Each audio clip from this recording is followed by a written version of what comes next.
Amos chapter 9. I saw the Lord standing by the altar, and he said, "Strike the doorposts, that the thresholds may shake, and break them on the heads of them all. I will slay the last of them with a sword. He who flees from them shall not get away, and he who escapes from them shall not be delivered. Though they dig into hell, from there my hand shall take them. Though they climb up to heaven, from there I will bring them down. And though they hide themselves on the top of Carmel, from there I will search and take them.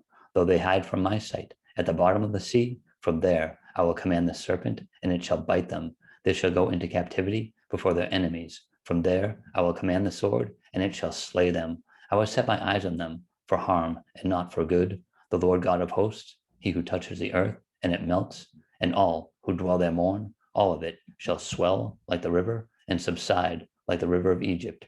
He who builds his layers in the sky, and has founded his strata in the earth, who calls for the waters of the sea, and pours them out on the face of the earth. The Lord is his name. Are you not like the people of Ethiopia to me, O children of Israel, says the Lord? Did I not bring up Israel from the land of Egypt, the Philistines from Caphtor, and the Syrians from Kir? Behold, the eyes of the Lord God are on the sinful kingdom, and I will destroy it from the face of the earth. Yet I will not utterly destroy the house of Jacob, says the Lord, for surely I will command and will sift the house of Israel among all nations, as grain is sifted in a sieve, yet not the smallest grain shall fall to the ground. All the sinners of my people shall die by the sword, who say, the calamity shall not overtake nor confront us.